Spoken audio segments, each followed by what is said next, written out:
उत्पत्ति का ग्रंथ 35वां अध्याय का मनन। इस अध्याय में 29 वचन है। 29 वचन के कुछ मुख्य भाग है।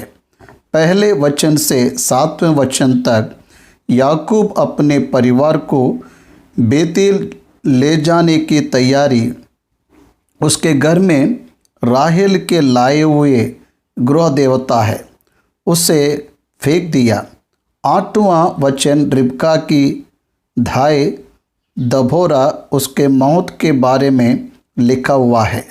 9वें वचन से 15वां वचन तक याकूब का तीसरा दर्शन। याकूब का तीसरा दर्शन देखने को मिलता। 16वां वचन से 20वां वचन तक राहेल बिन्यामीन को जन्म देकर बेतलेहम में दफनाई गई, उसके बारे में लिखा गया। 21 और 22 वचन में रूबेन का बिल्हा के साथ सोना याकूब ने सुना, ये बात लिखी गई है। 23 वचन से 26 वचन तक याकूब का परिवार कनान में रहने की जानकारी दी गई।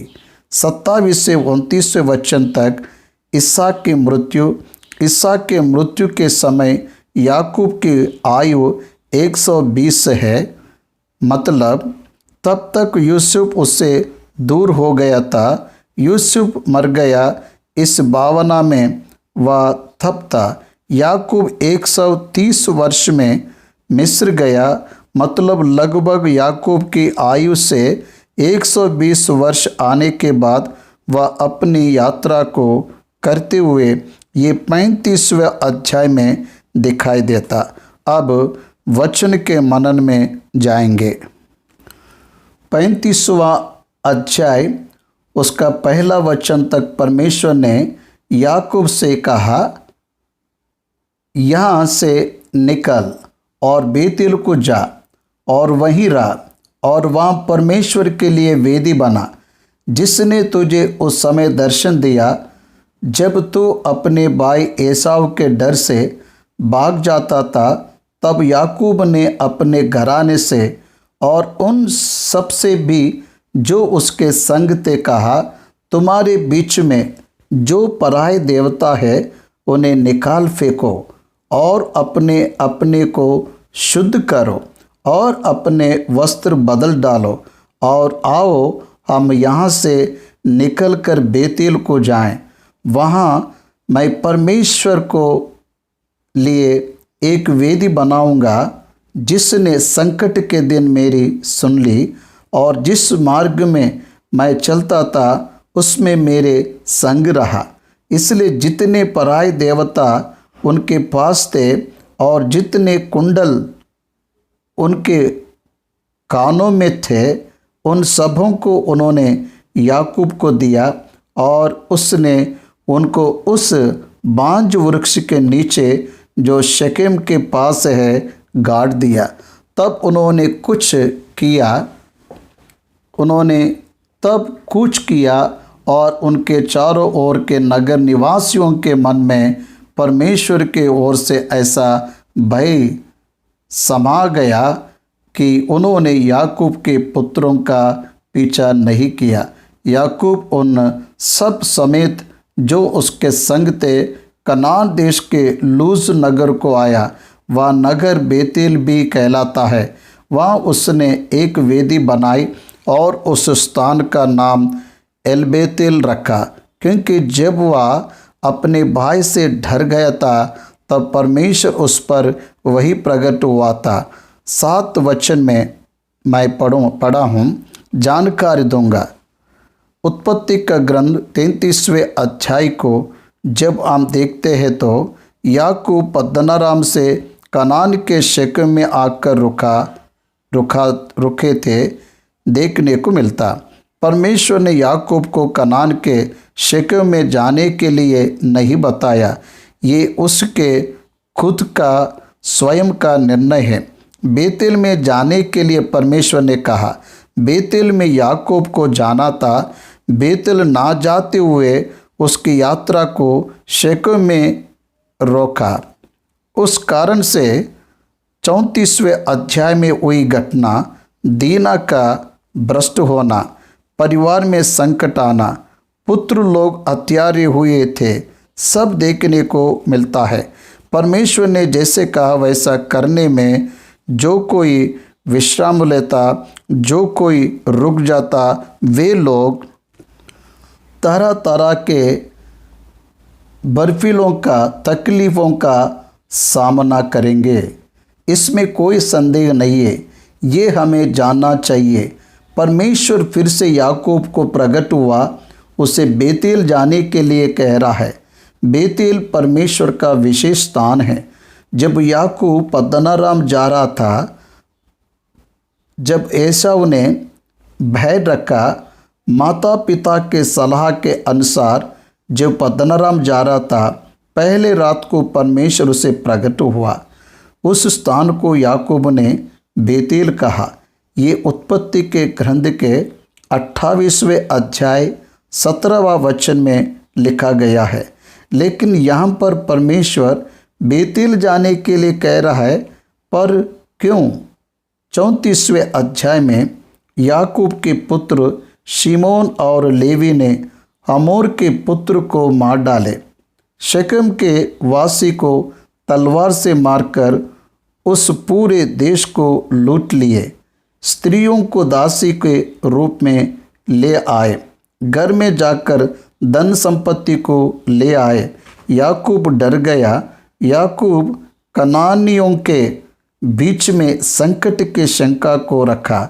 वह सब मिलकर उनके ऊपर आने से, कैसा उनकी जनसंख्या कम है इसलिए डर गया। उसके पुत्र के द्वारा किए गए कार्य ही उसके भय का कारण है। इस कारण से उसके भय को उससे दूर करने के लिए, उनके पाप के कारण आने वाले परिणामों से उन्हें बचाने के लिए परमेश्वर ने उसे जो जगह बताया, बेतेल को जाने की सूचना दिया। प्रिय प्रभु के बच्चों, परमेश्वर जो जगह को बताता वहाँ सुरक्षा रहता है। उन्हें जब जाने के लिए कहा तब उन्होंने एक शुद्धि कार्यक्रम को किए।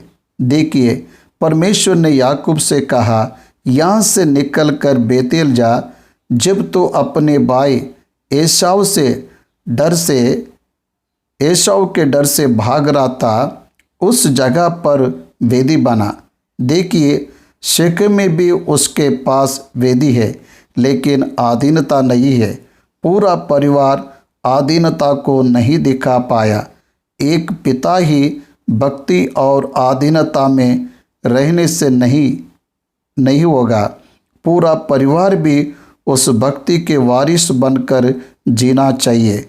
जब पूरा परिवार उद्धार को पाता, तब उस परिवार पर परमेश्वर की आशीष अच्छे से दिखाई देता है। केवल माता पिता विश्वास में रहे काफ़ी नहीं है।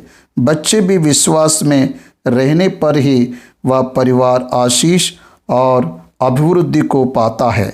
बाइबल में नूह के परिवार को देखिए।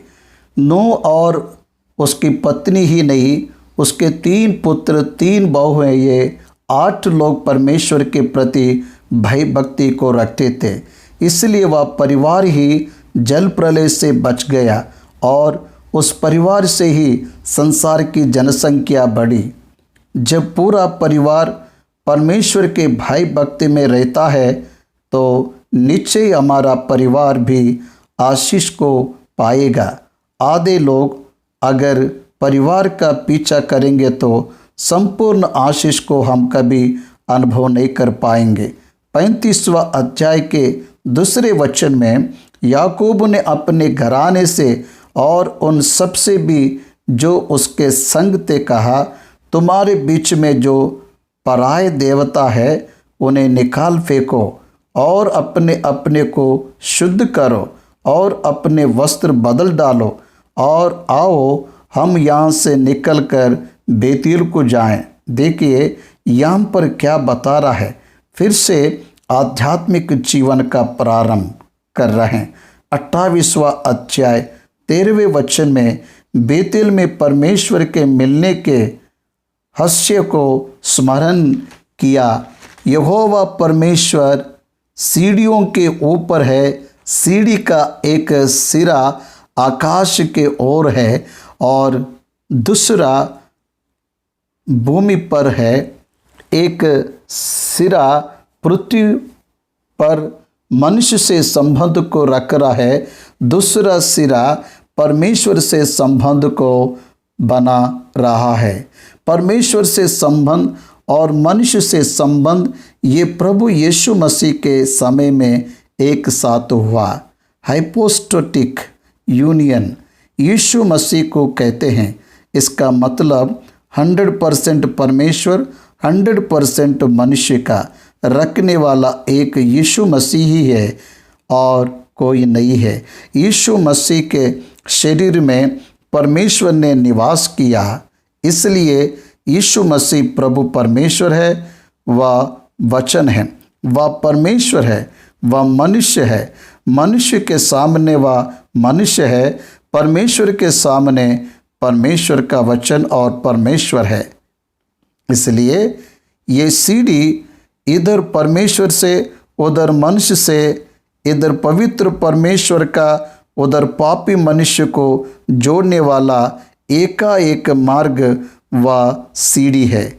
यह प्रभु यीशु मसीह के सादृश्य है। इसलिए बेतेल जाना है तो मूर्ति पूजा उनके पास से निकल जाना चाहिए। उनके बीच में मूर्ति नहीं रहना चाहिए, मूर्ति पूजा नहीं करना चाहिए। ये मूसा के दिए गए 10 आज्ञाओं में से महत्वपूर्ण आज्ञा है। मेरे अलावा कोई परमेश्वर तुम्हें नहीं रहना चाहिए। कोई भी मूर्ति को नहीं बनाना। आकाश में, भूमि पर, जल में रहने वाले कोई भी वस्तु के समानता में मुझे मत रखना, ऐसा परमेश्वर ने कहा। लेकिन हारान के गृह देवता की मूर्ति को राहेल चुरा कर ले आई। देखिए, उनके बीच में मूर्तियां हैं, उन्हें सबसे पहले निकाल फेंकना है। आज मूर्ति का मतलब परमेश्वर से अधिक जिससे हम प्रेम करते हैं वह हमारे लिए मूर्ति है। मसीह भौतिक मूर्ति की उपासना नहीं करता है, लेकिन अंतरंग परमेश्वर से ज़्यादा, धन को परमेश्वर से ज़्यादा, मनुष्य से प्रेम करके उन्हें मूर्ति के रूप में खड़े करते हैं। परमेश्वर से ज़्यादा खुद से प्रेम रखे तो वही उसके लिए मूर्ति बन जाता। इसलिए परमेश्वर से ज़्यादा किसी से प्रेम रखना नहीं चाहिए। परमेश्वर के स्थान को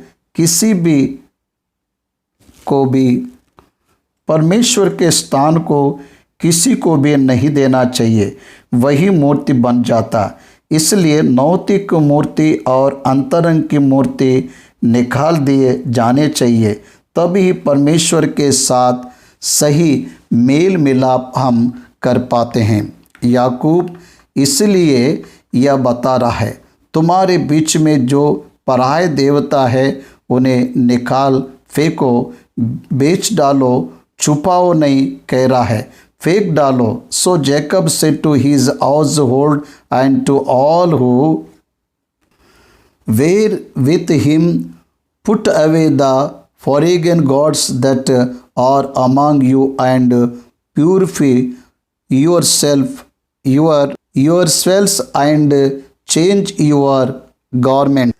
देखिए, आप आपके वस्त्रों को बदलिए। वस्त्र क्रिया को स्मरण कराता, वस्त्र व्यक्तित्व को दर्शाता, वस्त्र जीवन को दर्शाता है।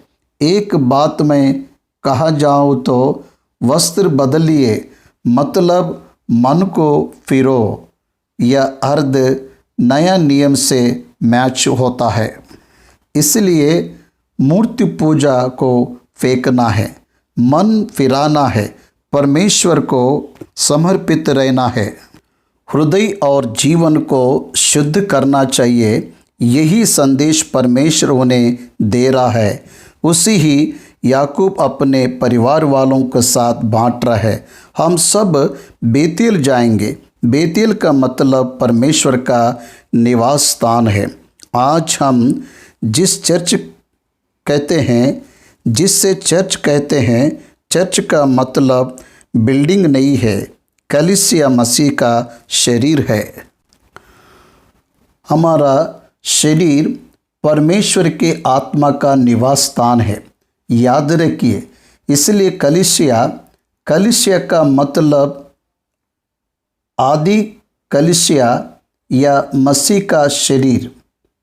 सब लोग अवयव होकर एक ही शरीर में रहने वाले मसीह का देह हम हैं। इसलिए बेतेल का मतलब परमेश्वर का भवन, मतलब परमेश्वर का निवास स्थान, मतलब मसीह की कलीसिया। मसीह की कलीसिया में हम जा रहे हैं। जब हमने मूर्ति पूजा छोड़ दिए, मतलब परमेश्वर को ही परमेश्वर मान रहे हैं, यीशु मसीह को ही परमेश्वर मानते हैं, अन्य देवताओं का विसर्जन किए, तब से हमारा विश्वास क्रिया के रूप में प्रारंभ हुआ।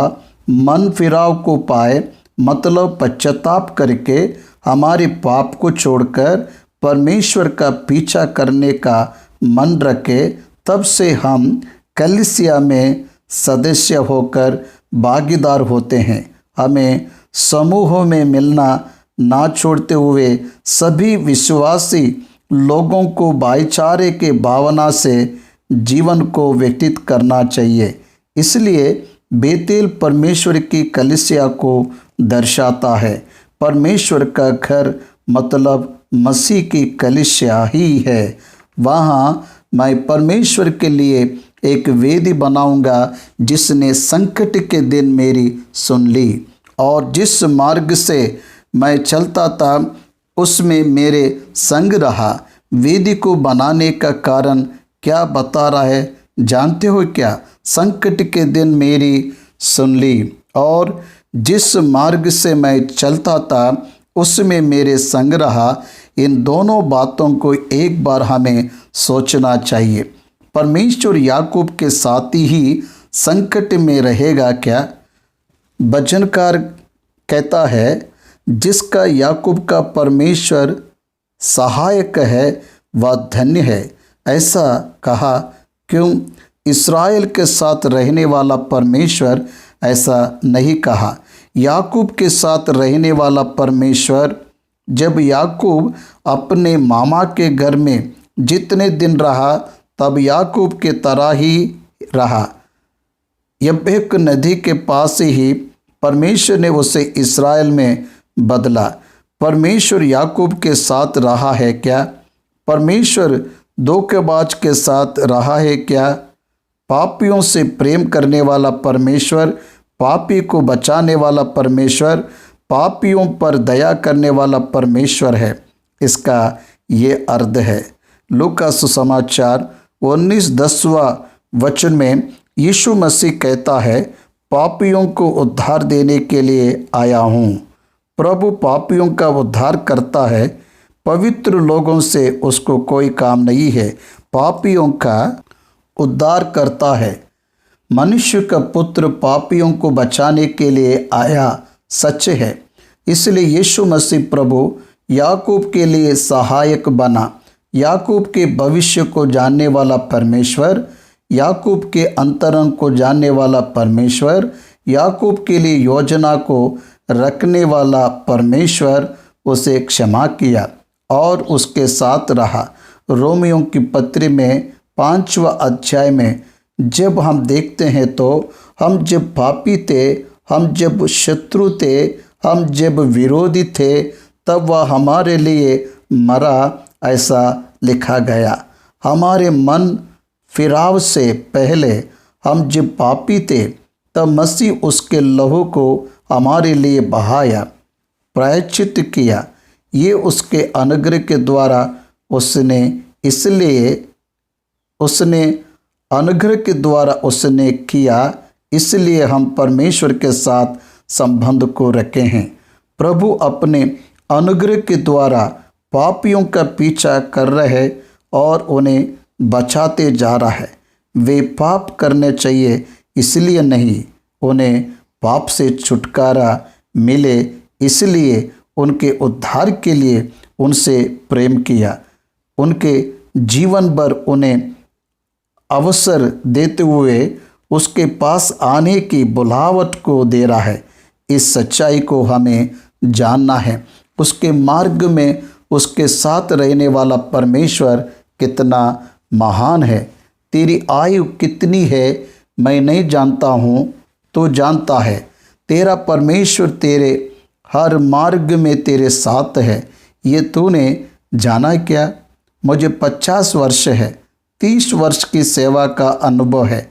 इन वर्षों में परमेश्वर मेरे साथ है, ये मैं जान गया हूँ। मेरे जीवन में जो भी कार्य हो रहा है सब कुछ भलाई के लिए हो रहा है। परमेश्वर ही उन सब को करा रहा है। परमेश्वर ही उन सब कार्यों को करा रहे हैं। रोमियों की पत्री 8:28 वचन मेरे जीवन में पूर्ण हो रहा है, ये मैं जान गया हूँ। उत्पत्ति का ग्रंथ 35वां अध्याय 4 वचन, जितने पराई देवता उनके पास थे और जितने कुंडल उनके कानों में थे, उन सबों को उन्होंने याकूब को दिया और उसने उनको उस बांज वृक्ष के नीचे जो शेकेम के पास है गाड़ दिया। ध्यान दीजिए, परिवार का मुखिया याकूब परिवार का मुखिया है। परिवार के मुखिया को श्रद्धा लेना चाहिए। हर एक परिवार के व्यक्ति के आध्यात्मिक जीवन को बारीक बारीक से परीक्षा करके उनका सहायक बनना चाहिए। ये परिवार के मुखिया की जिम्मेदारी है। इसलिए पुराने नियम में मूसा ने परिवार की जिम्मेदारी को पिता को सौंपा। परमेश्वर ने उसे उस तरह ही बताया।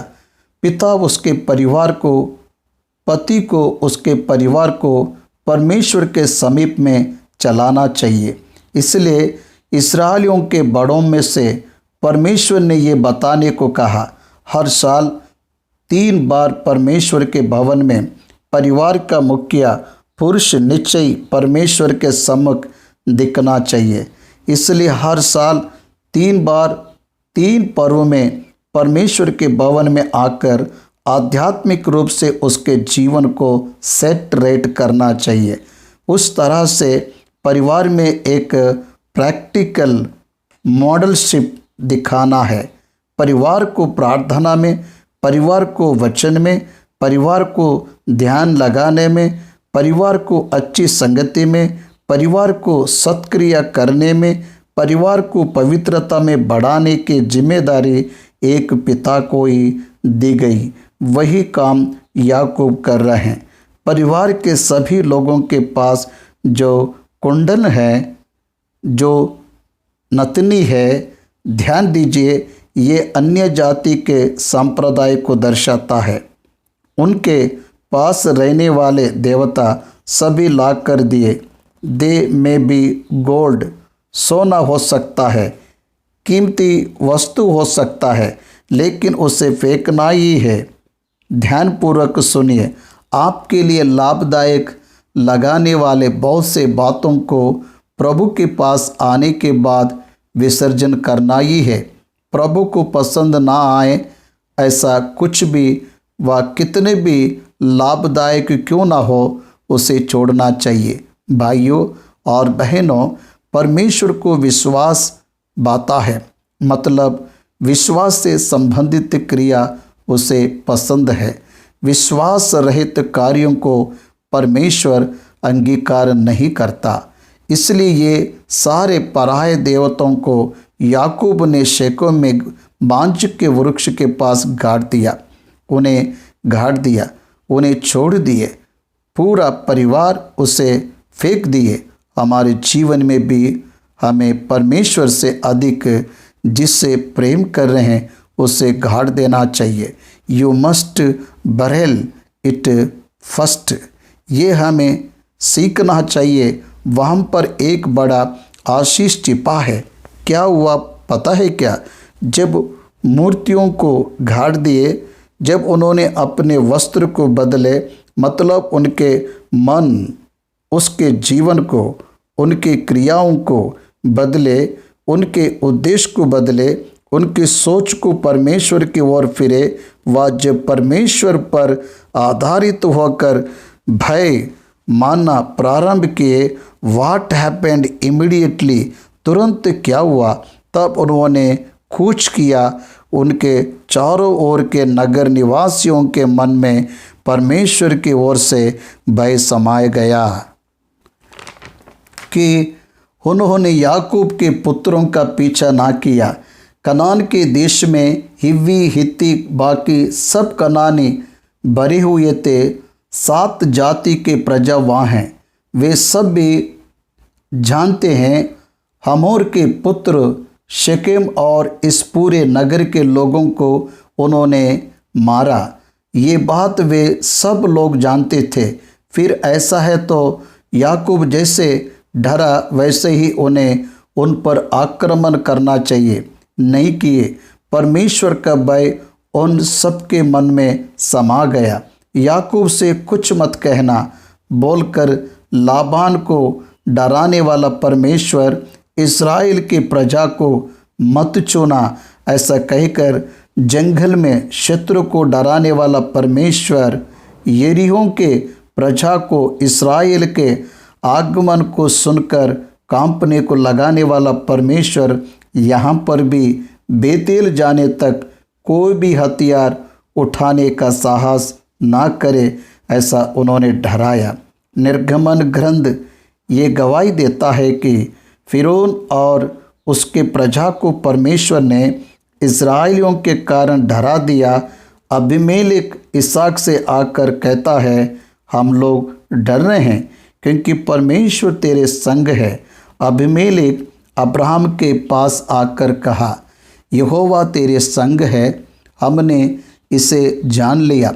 और विनती किया, भाइयों और बहनों, ये बड़ी सीख को आपको सीखना चाहिए।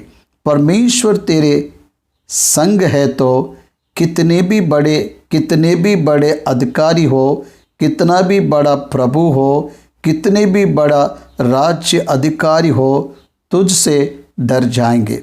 तो उनसे नहीं डरे, इसलिए तेरा परमेश्वर तेरे पक्ष में, तेरे चारों ओर के वातावरण को तेरे अनुकूल बनाएगा। ये अनुभव को तू अपने जीवन में देखेगा। कब देखेगा?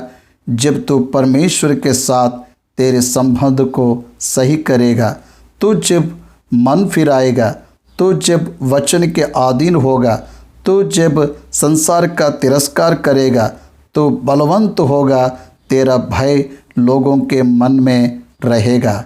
ये सत्य है। 6वां वचन, याकूब उन सब समेत जो उसके संग थे कनान देश के लूज नगर को आया। वह नगर बेतेल भी कहलाता है। याकूब ने बेतेल ये नाम रखा। याकूब के नाम रखने से पहले वह स्थान लूज नगर में आता। वहाँ उसके लिए एक वेदी बनाई और उस स्थान का नाम एल्बोलेला रखा, क्योंकि जब वह अपने भाई के डर से भागा जाता था तब परमेश्वर उस पर वही प्रकट हुआ था। उत्पत्ति का ग्रंथ 28वां अध्याय 15वें वचन में से बातें दिखाई देते हैं। याकूब पत्थर लेकर उसका खंभा खड़ा किया और उसका नाम बेतेल रखा। वास्तव में उस नगर का नाम लूज है। ध्यान दीजिए, परमेश्वर उसे प्रकट हुआ, तुझे और तेरे संतान को इस भूमि को दूंगा ऐसा प्रतिज्ञा किया। याकूब की प्रतिज्ञा को परमेश्वर फिर प्रकट होकर स्मरण दिलाया, ऐसे हम देखते हैं। भाइयों और बहनों, परमेश्वर हमें प्रतिज्ञाओं को पूरा करने वाले के नाई दिखाई देता है। बाइबल ग्रंथ में जितने भी प्रतिज्ञा हैं वह यीशु मसीह में हर एक विश्वासी के लिए हाँ और आमीन में हैं। ऐसा पौलुस कुरिन्थियों की कलीसिया को लिखता है। कुरिन्थियों के कलीसिया को पौलुस बता रहा है, प्रभु यीशु मसीह में इस्राएलियों के आशीषों को मसीह पा सकते हैं। आध्यात्मिक रूप से हर एक प्रतिज्ञा को हम पाएंगे। भौतिक निज भाग से भी उत्तम आध्यात्मिक निज भाग को यीशु मसीह में हम विश्वासी लोग उसे पा लिए। परमेश्वर की उपस्थिति को पुराने नियम में उन्होंने अनुभव किया, लेकिन परमेश्वर की आत्मा को हम हमारे शरीर में अनुभव कर रहे हैं। Indwelling of the Holy Spirit in our hearts and in our lives और प्रोजेम साबित हुआ। हम अनुभव कर रहे हैं। 8वें वचन में रिबका की भाई दबोरा मर गई। ध्यानपूर्वक सुनिए, रिबका की ढाई मर गई और उसे बेतेल के पास बांज के वृक्ष के नीचे गाड़ा गया। उसका नाम अल्लोन वृक्ष रखा। यहाँ पर थोड़ी जानकारी बताऊंगा। याकूब अकेला गया।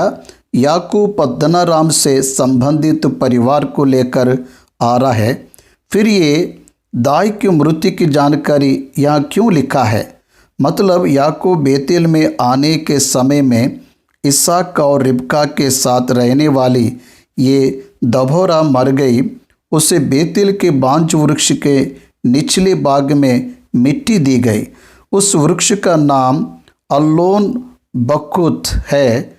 इसकी जानकारी यहाँ लिखा हुआ है। अब 9वें वचन से 15वें वचन तक जब हम देखते हैं तो याकूब पद्दनाराम से आने के पश्चात परमेश्वर ने दूसरी बार उसको दर्शन देकर आशीष दी। परमेश्वर याकूब के सामने और एक बार प्रकट हो रहा है। ध्यान दीजिए, बेतेल में जाने के लिए कहने वाला परमेश्वर उसे प्रकट हुआ। प्रकट होकर बात कर रहे हैं, अब से तेरा नाम याकूब रहा है, पर आगे को तेरा नाम याकूब ना रहेगा तो इज़राइल कहलाएगा। इस तरह उसका इज़राइल नाम रखा। फिर परमेश्वर ने उससे कहा, मैं सर्वशक्तिमान ईश्वर हूँ, तू फूले फले और बढ़े। अब्राहम को उत्पत्ति ग्रंथ के 17वें अध्याय में परमेश्वर ने प्रकट होकर जो बात कहा, मैं सर्वशक्तिमान ईश्वर हूँ, मेरी उपस्थिति में चल और सिद्ध होता जा, वही परमेश्वर याकूब को प्रकट हुआ। अब्राहम का पोता याकूब से भी वह प्रतिज्ञा जो करने जा रहा है बता रहा हूँ, मैं सर्वशक्तिमान ईश्वर हूँ, तू फले फूले और बढ़े। ये कितनी बड़ी प्रतिज्ञा है। और तुझसे एक जाति वरन जातियों की एक मंडली उत्पन्न होगी और तेरे वंश में राजा उत्पन्न होंगे। यहाँ पर जेनरेशन्स कहने पर ट्राइब्स हर एक इस्राएलियों का गोत्र बहुत ही उन्नति को पाने जा रहा है। इस्राएल देश सोलोमोन राजा के शासन के बाद विभाजित होकर उत्तर दक्षिण राज्य के रूप में अभिवृद्धि को पाया।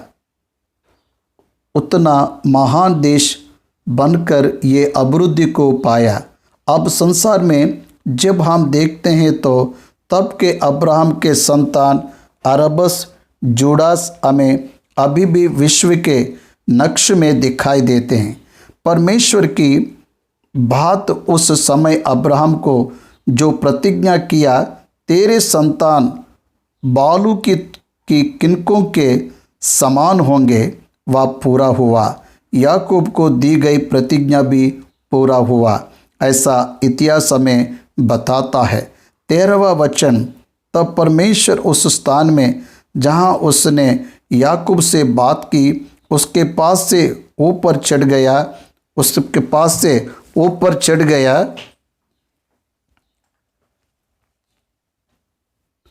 उत्पत्ति का ग्रंथ 18वां अध्याय में भी अब्राम से बात करना समाप्त होने के बाद परमेश्वर ऊपर गया और अब्राम उसके स्थान को लौट गया, ऐसा लिखा हुआ है।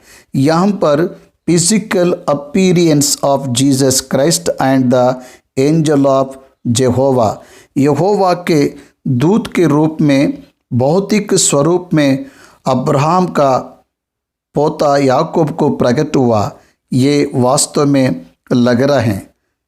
44 बार पुराने नियम में भौतिक रूप से परमेश्वर मनुष्य को प्रकट हुआ।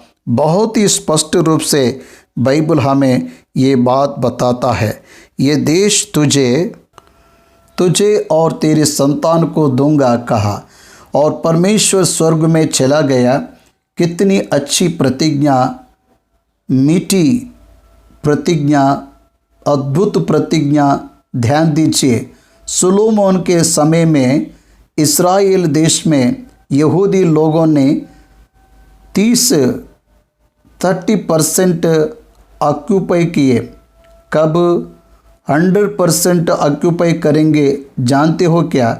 यीशु मसीह के दूसरे आगमन में 1000 वर्ष के शासन कार्य में वह अपनी प्रतिज्ञा के अनुसार इस्राएलियों को 100% कनान देश देगा। यही उनका विश्वास है। उस स्थान को वह बेतेल नाम रखा। फिर उन्होंने बेतेल में कूच किया और एप्रता थोड़ी ही दूर रहा गया था कि साहेल को बच्चा जन्ने की, राहेल को बच्चे जन्ने की बड़ी पीड़ा उठने लगी। जब उसकी बड़ी बड़ी पीड़ा उठती थी तब हाय उससे कहा, मत डर, अब की भी तेरे बेटा ही होगा। Do not fear for you have one other son. ये आपको ध्यान देना चाहिए। राहेल ने जब यूसुफ को जन्म दी तब एक पुत्र और मुझे परमेश्वर देगा ऐसा विश्वास की, और उसने उसका नाम यूसुफ रखा। यूसुफ का मतलब एडिंग या अर्ध, और एक पुत्र मुझे होगा, ये उसके नाम के द्वारा ही राहेल ने बताई।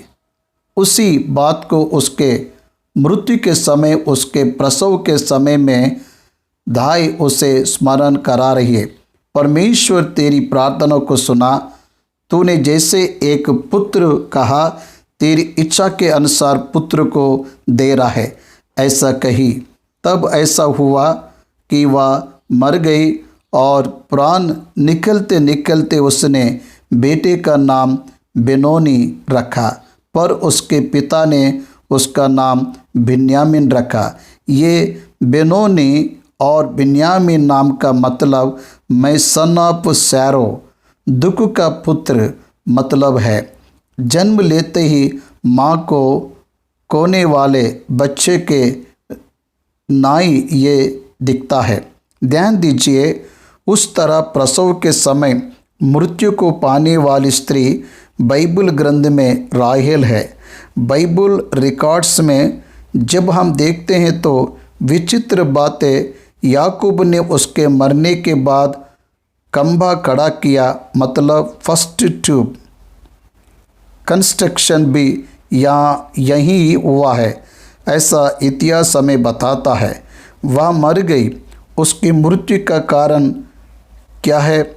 कोई भी मौत परमेश्वर के मर्जी के बगैर किसी भी मौत नहीं आता। मनुष्य वापस आ जाए, जब परमेश्वर पुकारता तभी मौत आता है। याकूब ने उसके मामा लाबान से एक बात कहा था, वह गृह देवता जिसके पास मिलेगा वह मर जाना चाहिए, वह मरेंगे कहा।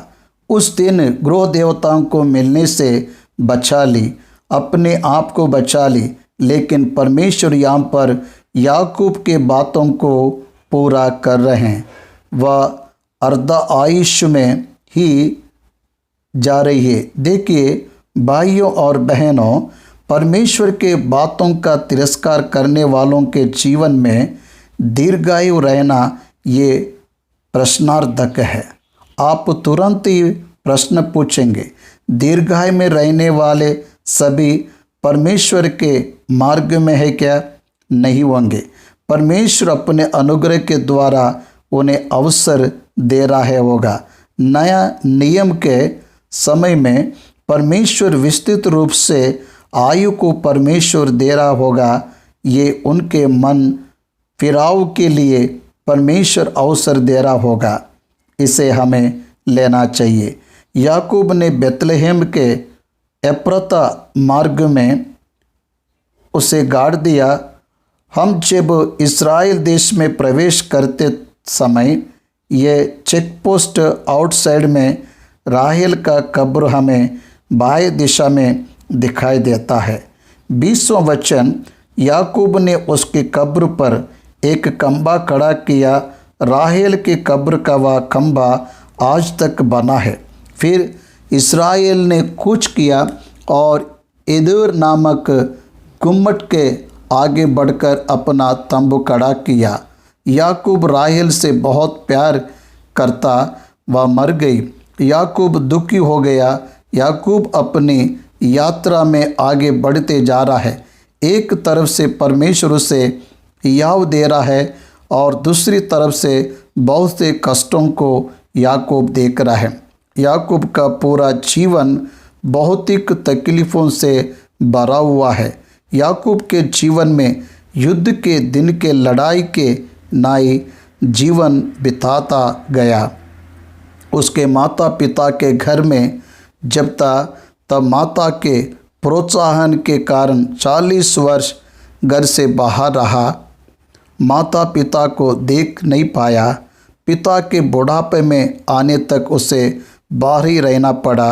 ध्यान दीजिए, वह अपने जीवन में 10 वर्ष यात्रा करते रहा और वह हेब्रोन आने तक उसकी आयु 120 वर्ष था। उसी समय में उसके हेब्रोन आने के बाद उसका पिता इसहाक मर गया। देखिए, याकूब के जीवन में वह सबसे ज़्यादा प्रेम रखने वाला यूसुफ से 21 वर्ष दूर रहा।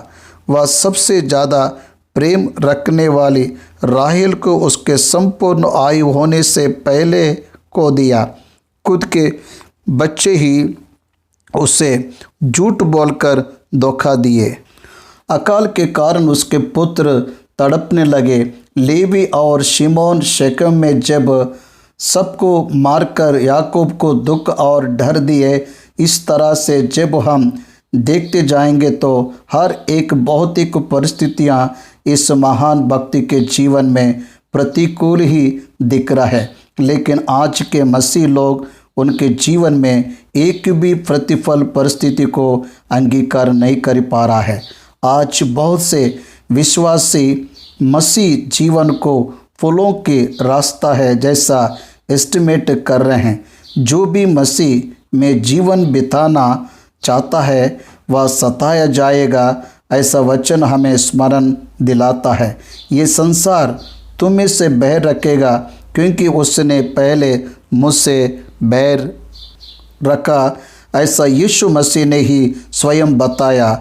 वो प्रचार आज हमें सुनाई नहीं दे रहा है। उत्पत्ति का ग्रंथ 35वें अध्याय 22वें वचन में याकूब को एक दुख से भरा समाचार मिला।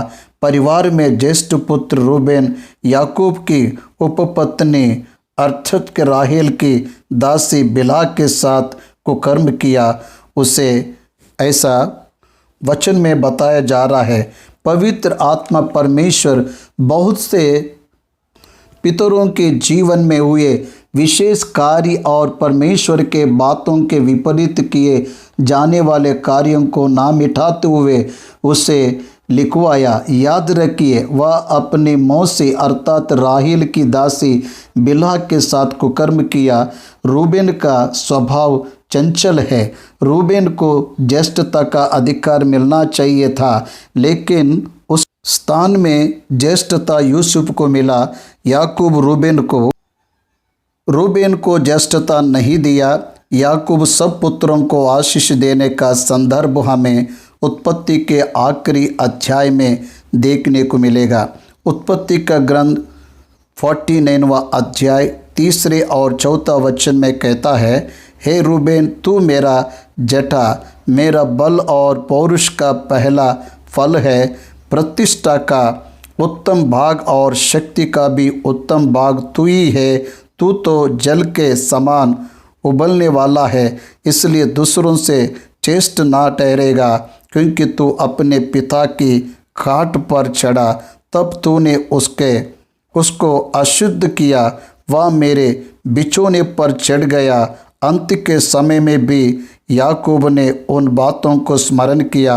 अब लगभग 30 वर्ष बाद वह मरेगा। फिर भी रूबेन के द्वारा मिले अंतरंग के दुख को वह स्मरण कर रहा है। ये दुष्कर्म हैं।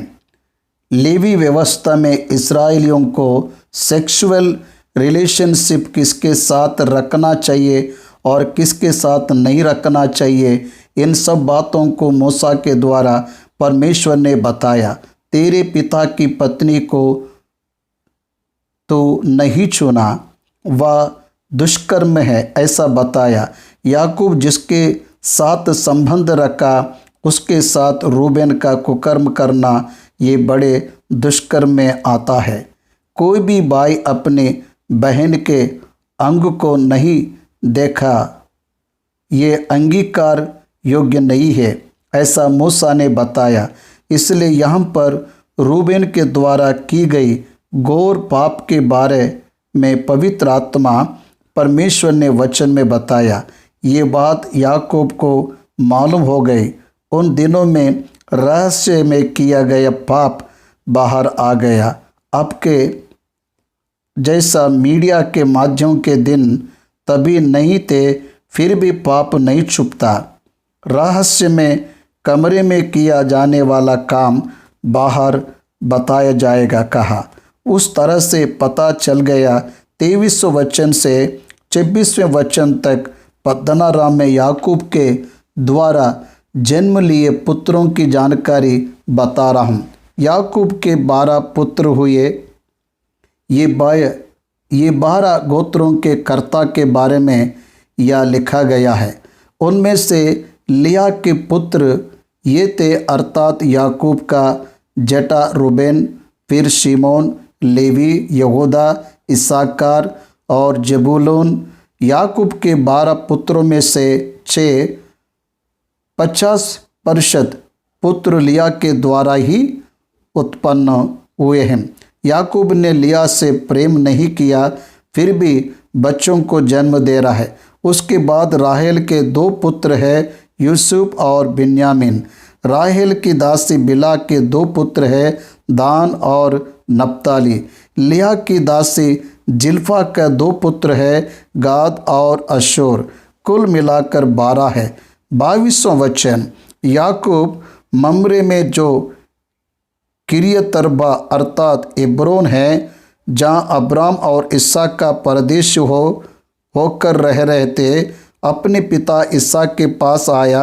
उत्पत्ति ग्रंथ के 18वां अध्याय में ममरे के बारे में बताया गया। वहाँ हमें देखने को मिलता, अब्राम को परमेश्वर ममरे में प्रकट हुआ। वही स्थान को हेब्रोन कहा गया। उसी स्थान को किरियतरबा बताया गया। उस स्थान में ही सारा की मृत्यु हुई। उस स्थान को ही दाऊद भक्त ने मुख्य राज्य बनाकर पहले के 7 वर्ष यहूदा देश को हेब्रोन से शासन किया। यहोश कंटेम्पर कालेब ने यहूदा करके कनानियों से इस देश को जीता। हेब्रोन का इतिहास बहुत विशेष है। वही हेब्रोन में इन सब के कब्र रखे गए हैं। अभी भी विश्व भर में लोग ये जगह पर जाते एक फेला गुफा को मकफेला गुफा को जाते हैं। अब्राहम, सारा, इसहाक, रिबका, इसराइल, लिया, याकूब, लिया, इन सब के कब्र वही है। वहीं हेब्रोन में 28वां वचन, इसहाक की आयु 180 वर्ष की हुई और इसहाक का प्राण छूट गया और वह मर गया और वह बूढ़ा और पूरी आयु का होकर अपने लोगों में जा मिला। और यहाँ स्पष्ट रूप से और मसीह विश्वास यहाँ स्पष्ट रूप से दिखता, पूरी आयु का होकर और बूढ़ा हुआ, आयु पूरा हुआ। परमेश्वर ने उसे जो कालावधि दिया वह 100 वर्ष है। इसहाक अब्राहम से 100 वर्ष जिया, बूढ़ा हो गया, मर गया, लोगों में जा मिला। आदम से लेकर सभी पितर लोग परदेश में हैं, उस परदेश में इसहाक भी पहुंच गया। विश्रांति में यीशु मसीह परदेश को दर्शन करने तक वहाँ रहा। उसके बाद वह स्वर्ग में पहुँच गए। पितर लोग यीशु मसीह में आकर स्वर्ग में पहुँच जाए गए। मसीह में जो भी मृतक लोग हैं, कलीसिया में जो भी मृतक लोग हैं, सभी स्वर्ग में जा रहे हैं। पुराना नियम जो मृतक विश्वासी है, अदाल लोग का एक भाग है, परदेश वहाँ गए, वहीं पितरों में मिल जाना ऐसा लिखा हुआ है। उसके पुत्र एसाव और याकूब ने उसको मिट्टी दी। दोनों की आयु एक ही है, 120 वर्ष दोनों जुड़े हुए हैं। एसाव और याकूब, आपको ध्यान देना चाहिए, 35वां अध्याय में याकूब बेतेल में आया, बेतेल से कूच किया, हेब्रोन आया, कंठी में उसकी यात्रा चलते रहा।